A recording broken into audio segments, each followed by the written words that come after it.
नदियों का जलस्तर बढ़ने से लोगों को परेशानी हो रही है। दर्जनों गांवों का मुख्य मार्ग से संपर्क टूट गया है। बाढ़ प्रभावित इलाकों में नाव का संचालन शुरू हो रहा है। बांदा में यमुना और केन नदी का जलस्तर बढ़ा हुआ है। नदी किनारे से गांव के लोगों की यहां पर जो परेशानी है वो भी यहां पर बढ़ रही है।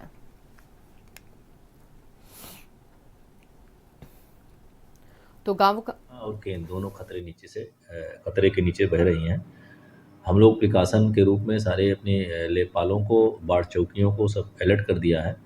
और लोगों के आने जाने में कुछ दिक्कतें हो रही हैं, तो हम लोग जहाँ दिक्कत हो रही है, जैसे खपटिया में आज हमने एडीएम साहब को और एसडीएम पैलानी दोनों को भेजा था, तो वहाँ उन्होंने एक नाव लगा कर चालू करा दिया है। और उसमें जो फोर व्हीलर्स की ख़राब जो ट्यूब होती हैं उन नावों पर रखवा दिया है। और उनको दोनों अधिकारियों ने कहा है, आपको आगे बताया है कि उस पर 10 सवारी ही अलाउ की गई, वहाँ पुलिस भी लगा दी गई है। बाढ़ प्रभावित इलाकों में लोग परेशान। नदियों का जलस्तर देखिए बढ़ने से लोगों को दिक्कतें हो रही है। इससे तेज बहाव के बीच और पानी के बीच से होकर लोगों को गुजरना पड़ रहा है। यहाँ पर नाव का संचालन हो रहा है। लोगों को जल्द यहाँ से निकालकर सुरक्षित जगहों पर ले जाया जा रहा है। ये बांदा की तस्वीरें हैं जहां पर गांवों का जो है वो मुख्य मार्ग से संपर्क भी टूट चुका है।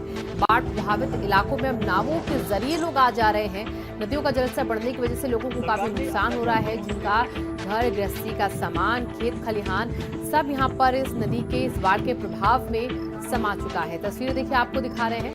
ये तेज बहाव के बाद, बारिश के बाद यहाँ पर जो नदियों का उफान है उसकी वजह से ये हालात, तस्वीरें बांदा में बनी हुई हैं और इसका जो खामियाजा है वो वहां पर रहने वाले लोग भुगत रहे हैं।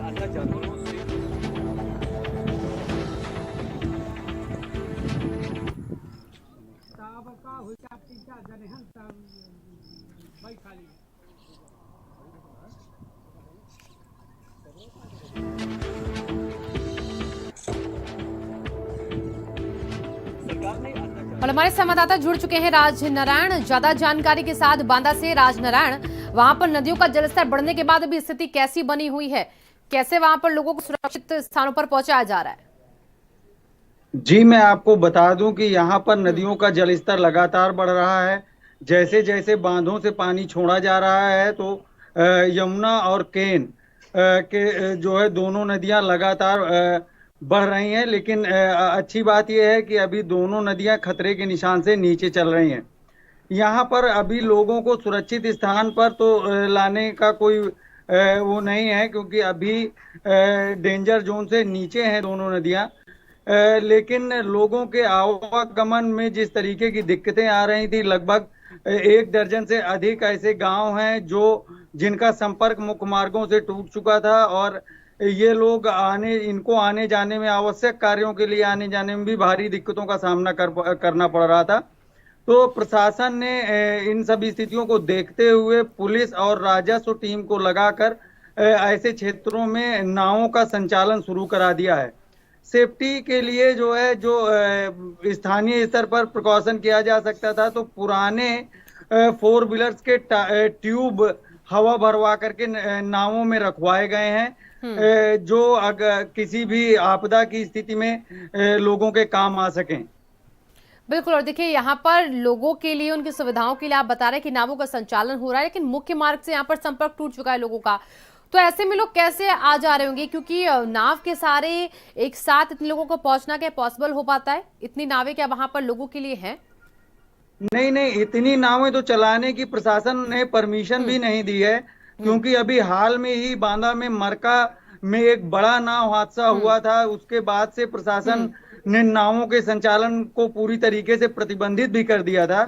लेकिन बाढ़ की स्थिति को देख करके, जिस तरीके से लोगों का मुख्य मार्गों से संपर्क पूरी तरीके से कट चुका है, और लोग अगर बीमार हैं या उन्हें किसी आवश्यक कार्य से जाना है, तो उनके लिए नाव के अलावा दूसरा कोई सहारा यहाँ पर नहीं है। इसलिए प्रशासन ने नावों का संचालन शुरू कराया है।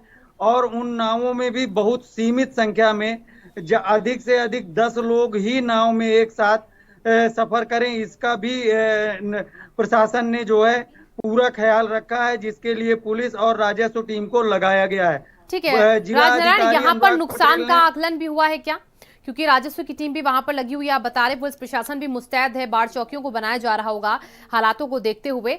लोगों को नुकसान की भरपाई के लिए कैसे यहाँ पर इंतजाम किए गए, कैसे उन्हें मदद दी जा रही है? जी, इस बारे में हमारी जिलाधिकारी अनुराग पटेल से बात हुई। उन्होंने कहा है कि राजस्व टीम से सर्वे करा करके जिसको कृषि में जो है जिसकी खेती की फसल बर्बाद हुई होगी या जिसको भी अतिवृष्टि या बाढ़ से किसी भी तरीके का नुकसान हुआ है, ऐसे लोगों का सर्वे कराया जाएगा और सर्वे कराने के बाद जो भी समुचित सरकारी सहायता होगी उन लोगों को उपलब्ध कराई जाएगी। जहां बाढ़ चौकियों की बात करें तो जिलाधिकारी के आदेश पर सभी बाढ़ चौकियों को पूरी तरीके से अलर्ट कर दिया गया है। उप जिलाधिकारी बराबर ऐसे क्षेत्रों में जहां पर बाढ़ की स्थिति है वहां दौरे पर हैं और सभी अधिकारियों को अलर्ट मोड में रखा गया है। जिलाधिकारी के स्पष्ट निर्देश हैं कि सभी लोग बराबर दौरे पर रहें, बाढ़ क्षेत्रों में किसी भी तरीके की स्थिति से निपटने के लिए तैयार रहें। जिलाधिकारी ने अपने आवास में भी एक कंट्रोल रूम बनाया हुआ है जहां पर पल पल की जो है जानकारी बाढ़ की स्थिति की दी जा रही है। जी, आप नजर बना के रखिएगा राजनारायण, बहुत बहुत शुक्रिया आपका तमाम जानकारी।